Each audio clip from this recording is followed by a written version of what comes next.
Hello, my name is Eric Willison, and this is Fatlock on Evidence. Today we're going to talk about Rule 403. And to do that, we're going to take a quick look at Rules 401 and 402. And I have got a high-tech treat for everybody on this video. You won't believe it. It will blow the back of your head right out onto the wall. High-tech as it comes. Here it is. Oh my goodness. They didn't have this in the 1950s. Forget about it. Okay, so we're talking about the rules of evidence. You can tell that because I wrote it right across the top of the dry erase board. The two in red that we've already gone through. Rule of Evidence 401, that defines what relevance is with its parts of whether the evidence is probative and whether it's material. If you decide that the evidence is probative, then you turn to Rule 402, and you see under 402 that relevant evidence comes in unless there's some rule, some other rule that prevents it from coming in. There's all sorts of relevant evidence that we are not going to let in for certain reasons. And the first reason is Rule 403. Also want to mention high-tech wise, working with the lavalier microphone today. This will be the first time that's happened instead of the condenser microphone on the phone itself. Hopefully that'll be an improvement. Anyway, so we've got Rule 403. Now before we get into 403, let's take a quick side journey here that there are federal rules of evidence and there are state rules of evidence, and there is a distinction between the two. Not very much, but in this, there is a distinction between Federal Rule of Evidence 403 and State Rule of Evidence 403 in the state of Ohio. Now, most of the rules of evidence, the federal rules of evidence, are going to be word for word, just like the state rule of evidence. But you can't be sure of that, okay? So you got to check your state rules of evidence, and you got to check your federal rules of evidence when you are going and presenting evidence to a court. This is one of those instances where if you're in Ohio, you better check. And here's why. Rule of Evidence 403, as far as the feds are concerned, says the court may, and that's not just the month, the court may exclude relevant evidence if its probative value is substantially outweighed by a danger of one or more of the following: unfair prejudice, confusing the issues, misleading the jury, undue delay, wasting time, or needlessly presenting cumulative evidence. That's the federal rules of evidence, word for word, Rule 403. Now here's the Ohio rule. It simply says, subsection A. Now there wasn't a subsection A in the federal rule. Subsection A, exclusion mandatory. Remember we talked about may not being a month in the federal rule of evidence? In the state rule of evidence for Ohio, exclusion is mandatory. There's no may let it in. It's mandatory. Can't come in if it says, although relevant, evidence is not admissible if its probative value is substantially outweighed by the danger of unfair prejudice, right there, confusion of issues, right there, and of misleading the jury, right there. The high tech is just incredible. Then there's a subsection B, which we didn't have in the federal rule. It says exclusion discretionary, meaning the court can say, I have the right to let it in or not, depending upon whether it violates the following rules. Exclusion discretionary. Although relevant evidence may be excluded, there's our month again, may be excluded if its probative value is substantially outweighed by considerations of undue delay or needless presentation of cumulative evidence. So there we have some differences here. In the federal rule, they mention all of these, and they even throw in something about wasting time, which is kind of subsumed here as well.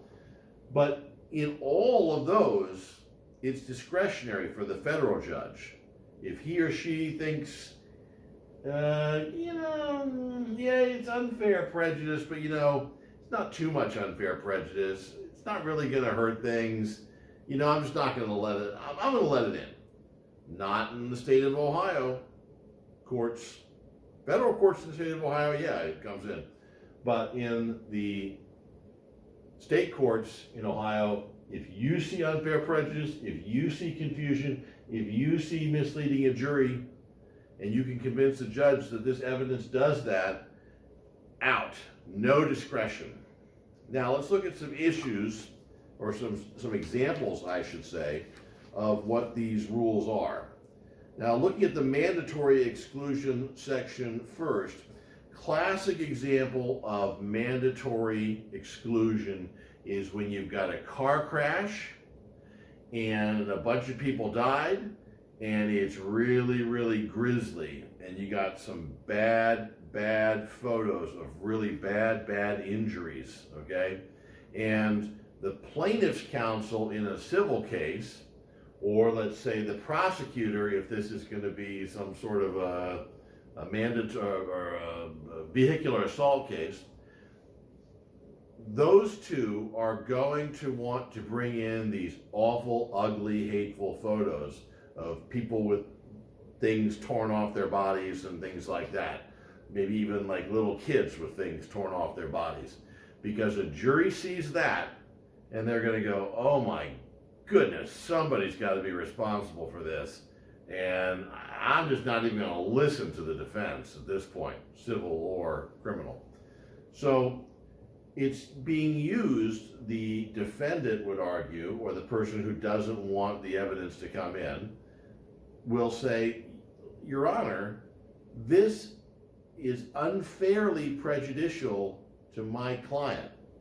It is going to inflame the jury and make them think emotionally instead of making them think rationally and logically.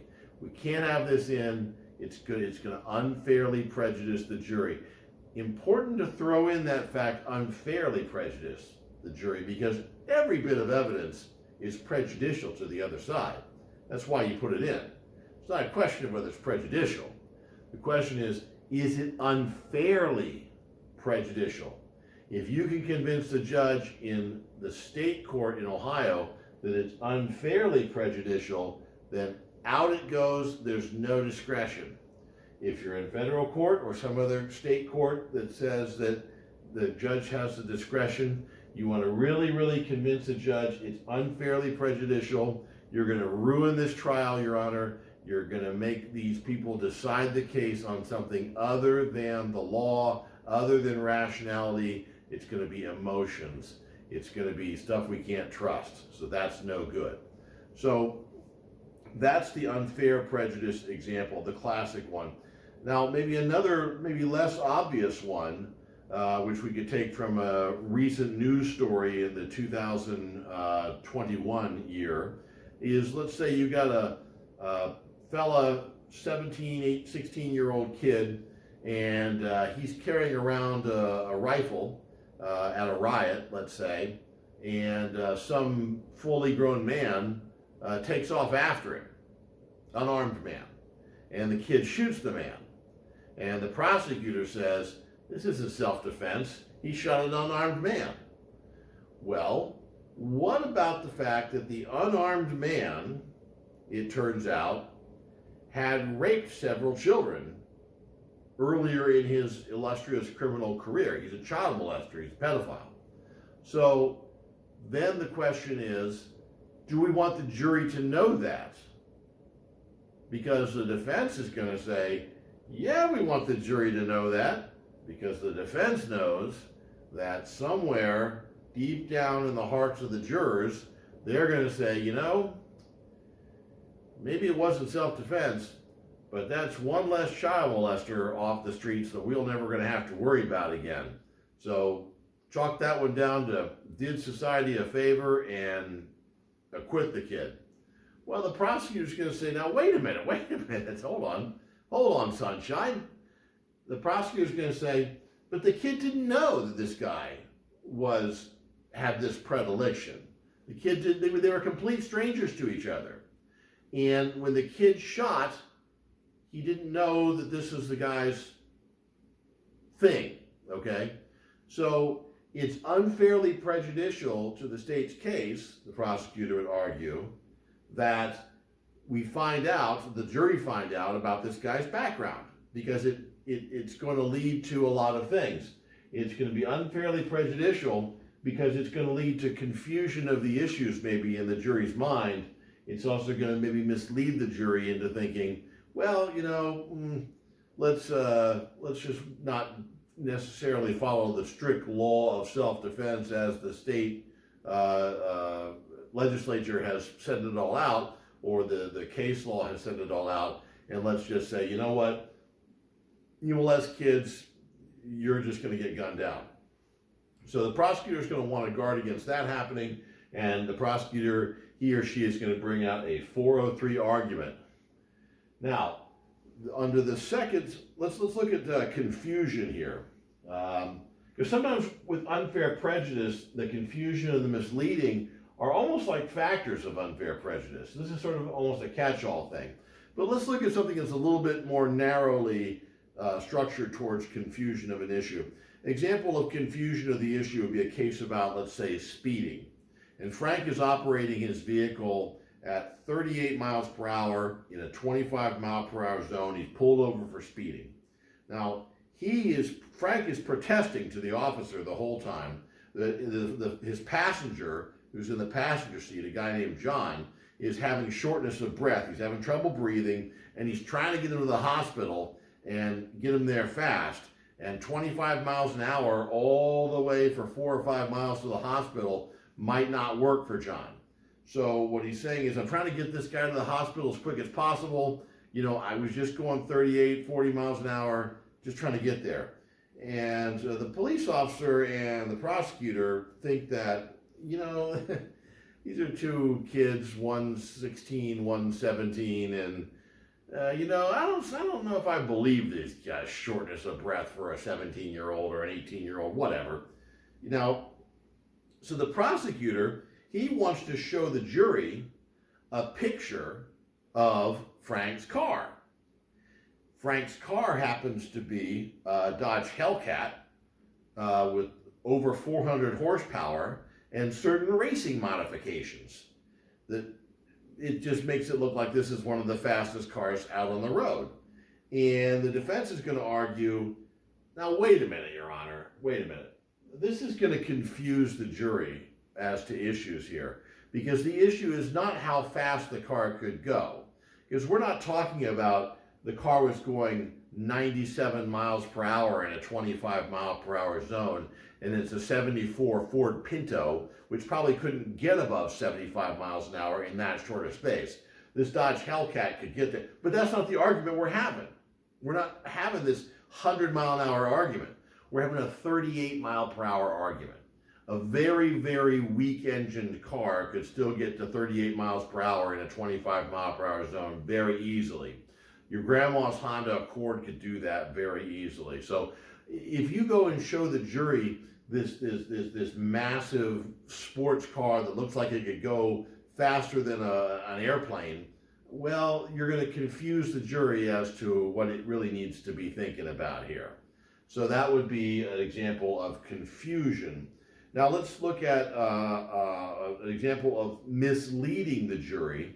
And that would be, let's go back to our self-defense example, and let's talk about maybe Frank is in his house, and he hears an intruder, and he shoots the intruder as the intruder comes up the stairs toward the bedrooms where Frank and his other family members are asleep. Now Frank shot the intruder with an AR-15 rifle, which he had legally purchased a year ago. Okay? Now, the prosecutor has charged Frank with murder of the intruder, and Frank his defense is, no, this is self-defense of me and self-defense of my family. It's not murder. So the prosecutor is going to want to offer into evidence, let's say, that the police officers in the area do not carry AR-15 rifles, judging them to be too dangerous because they're such high-powered rifles, the bullets are so high-powered that the bullets can fly through things. They'll go too far after they've been fired. They'll go through walls, they'll go through people and hit other people behind them. It's a very powerful rifle, and the police think, no, that's just too powerful, even for us expert people. We're just not going to allow that. And so, Your Honor, we should be able to bring in the fact that the local police in the area do not carry these weapons because they're too dangerous, and that's going to go towards whether Frank should be convicted of murder or maybe even some sort of involuntary manslaughter or whatever because he's reckless with his choice of rifle. Now, this is the prosecutor's argument to try to get this in. Now, the defense argument, they're going to take a look at this evidence about what the police are carrying, and they're first going to say, it has nothing to do with the police. There's nothing to do with anything. The police are the police, and these are civilians. Shouldn't even get in. But, Your Honor, if you are going to let it in, you're going to mislead the jury with that evidence. The prosecutor's going to mislead the jury with the evidence. Because Frank's attorney will object that what the police carrying, it's going to mislead the jury into thinking that he's somehow legally bound by the police choice of weapons and what weapons to have in his home. And that's not legally correct for the area. There's no law in the area, let's say, that requires a homeowner to only carry what the police are carrying. And the defense is going to say, police officers are trained differently than homeowners. Homeowners are usually asleep when it comes to using firearms because somebody comes in while they're groggy and asleep, and they need a lot of shots in the clip to make sure that they're going to hit something. And the police, however, they don't sleep on duty, or they shouldn't. But the police don't sleep on duty, so they're always going to be alert. They're always going to be ready and ready for action and that sort of thing. So when the police see something like that, they're not going to need 29 rounds in a 30-round clip. They're just not going to need all that. So what the police choose to carry, maybe they carry shotguns, maybe they carry 357 Magnums, maybe they carry 45s, who knows. But whatever they carry, that's nothing to do with what the civilians carry. That's what the defense is going to say, and the defense is going to say, Your Honor, the moment you start talking about the regulations for the police, the jury's going to get all confused, and they're going to rule in this case in a way that's not about logic and not about the law, but about something that the prosecutor got in that was sneaky and it misled the jury. In Ohio, that's out if it feels like it's going to mislead the jury for the judge. In a state court, judge has no discretion. If he feels it'll mislead the jury, out it goes. Federal court, yeah, it could mislead the jury. You know what? I think it will mislead the jury, but not enough. Not enough. I'm just going to let it in anyway, and we'll give a limiting instruction or something like that. So, as we talked about, there's some overlap between these arguments and all of that. Something to watch out for is that even if there is no jury, there's still a judge making decisions on these facts. Now, a lot of people are going to say, well, if there's no jury and it's just a judge is not going to be misled by what the law is, because the judge knows the law just as well as anybody else. And a judge is going to know in the unfair prejudice, he's going to know how to segment that out of his mind or her mind and keep that compartmentalized. Keep the fact that the guy is a pedophile out of the back of his brain and not making it a part of the BS. Absolute nonsense on stilts. Judges say that they'll keep that out of their minds, but they're affected by it. Don't listen to that nonsense. If a prosecutor's going to pull that kind of stuff and try to bring in some stuff about how what the police carry and all that sort of stuff, then you know what, you're going to have to fight fire with fire there. and you're going to have to listen very, very carefully as the judge does read the transcripts very, very carefully, make sure none of that stuff came in when the judge was sort of explaining his reasoning on this, that, or the other as to why he found somebody guilty for this but not for that. You're also going to want to say, hey, if the prosecutor's going to play like that, you bring stuff up that he knows shouldn't come in and let the judge rule against him, but then that still sets that thing back in the judge's mind. You know what? You should do it too then, if that's going to be the way they're going to play it. So anyway, just because it's a judge, not a jury, you got to make sure that the judge doesn't hear this kind of stuff. And if you feel like a judge can't be fair, you might even ask the judge, say, hey, judge, you got to recuse yourself on this because, I know you say you're going to keep it out of your mind, but you made some comments, and there's been some things in the past of your record, maybe, these are all hypotheticals. But don't just take it for granted that a judge will be able to separate out the 403 evidence from the non-403 evidence in his or her mind just because the judge says he or she will be able to do that. That's for the birds. Okay, so we've talked about the mandatory ones. Now we're going to talk about the exclusion discretionary ones. See here, the high-tech sign says it's exclusion mandatory. Here, exclusion is discretionary. Now, an example of undue delay is our first one. Undue delay would be where Frank is accused of stealing a tennis racket from a sporting goods store, and the prosecutor wants to call the assistant manager to identify the stolen racket's value to the store. But the assistant manager got a flat tire on the way into court and won't be there because we're getting toward the end of the day here. Maybe it's 4 o'clock and the court's going to close at 5. And hey, where's our assistant manager? He's supposed to come in and testify that the racket cost more than $150, and that puts us up a little higher in the degree of the charge that we have. That's an element of the case. So the assistant manager got a flat tire on his way into court, calls in and says, I can't be there. It's really busy for AAA today, and I don't have a spare. So the prosecutor seeks a continuance to cut the day's proceedings short at 4 o'clock and says, let's pick this thing up tomorrow so that the assistant manager can come in the next day and testify that the racket is the property of the store and it's of a certain value. Well, the defense counsel is going to object and say, this is going to cause undue delay. We're really hoping to get this thing taken care of today and get it to the jury so they can deliberate. And, the store's full manager, not the assistant manager, the store's full manager is on the witness list for the prosecution. And Your Honor, when we were out in the hall, we saw that guy sitting in a chair out there. He's here.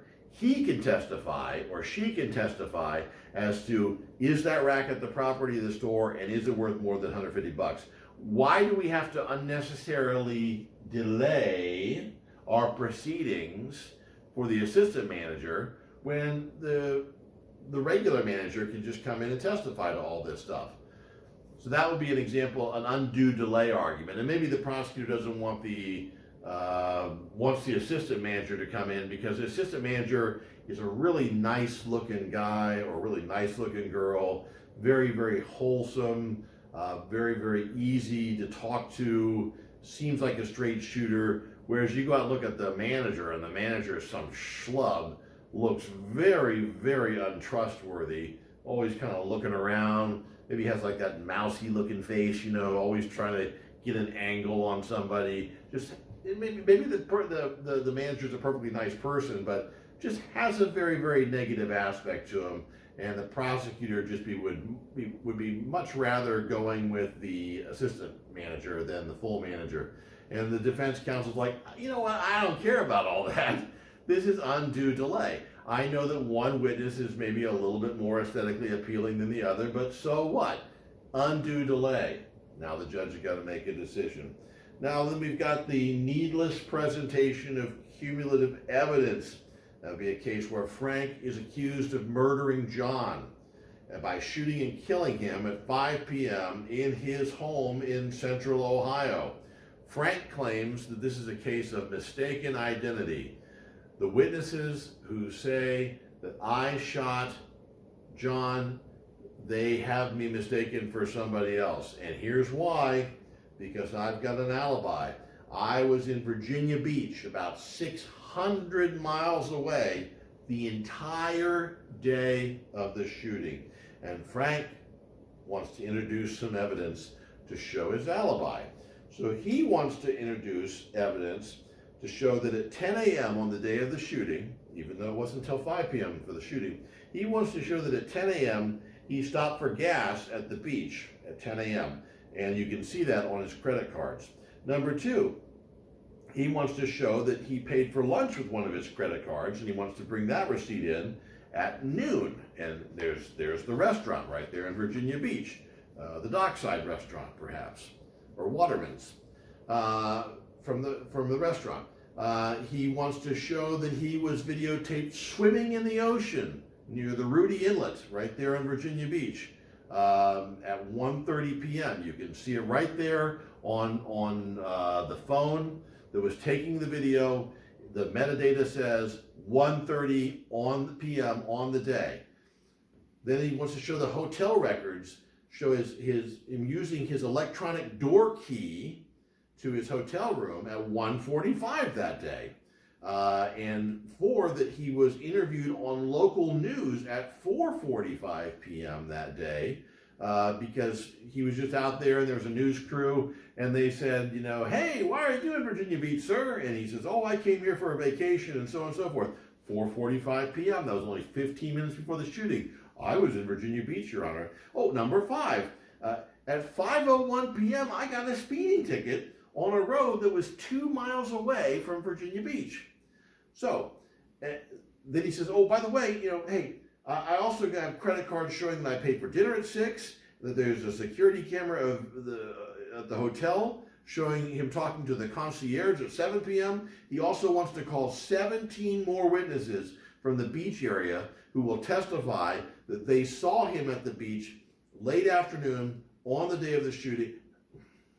Okay, I know this is a big case. I know this is a murder charge. But at some point, this is getting a bit cumulative, okay? You want to bring on 17 witnesses and haul them in from Virginia Beach when nobody is really contesting these receipts that you have? How could this guy get back and forth to Virginia Beach so quickly? Even a commercial airplane, with the time it takes to get to the airport, get on, go through security, fly there, get off, go, all this kind of stuff. There's just no way you can do it. So at some point, prosecutors got to be thinking, it's just too much evidence here. And, of course, that would be a really good reason maybe to dismiss the charges. But when was the prosecutor ever going to do that? But the point is, it's cumulative evidence beyond a certain point. Now, naturally, if the evidence is completely dispositive of the issue, which all of this evidence is, the court's going to be more persuasive, more patient with the delays. If there's disputed evidence, Your Honor, he could have created these receipts on some sort of computer program that make it look real. We don't actually have the witness from the restaurant showing this. We don't have the person who, he says he put his phone up on a tripod and videotaped himself in the ocean, but he could have somehow set the time on his phone or something like that. Okay, now every time you, as a prosecutor, are trying to question his documentary evidence, now these 17 other witnesses that the guy wants to call, maybe we should be patient. Maybe we should bring all 17 of them in if you're going to question all of this, okay? Especially since this is a murder case, okay? But let's say that the prosecutor was alleging, prosecutors alleging that John was shot the next day, but that a witness saw John and Frank get into an argument at 5 p.m. the day before the shooting, and that both walked away mad. Okay. Now, evidence that Frank was at Virginia Beach the day before, when that argument was supposed to have happened, maybe we're going to cut that off a little bit sooner, okay? Because, the fact that they argued would make it maybe a little bit more likely that he shot him, but it's not an alibi. And it is something that the defense wants in there, that Frank was in Virginia Beach and couldn't have possibly argued with the guy. But at the same time, it's not just quite dispositive of the case. I mean, you could still shoot a guy because you didn't argue with him or you did argue with him. It doesn't really matter that much. Maybe a judge would have slightly less patience with an argument about whether all of that evidence I talked about in the first example should come in or not if the second example, with its timing being different, with the shooting taking place the next day, and the alibi being for the time when I didn't argue with John. Maybe a judge would be a little bit less patient.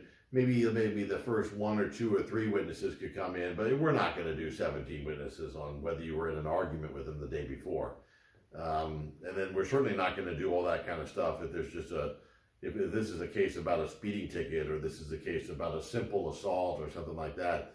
It just, as the seriousness of the charge and the punishment that's out there, as that starts to drop off, the court's patience with cumulative evidence is going to get a little bit less.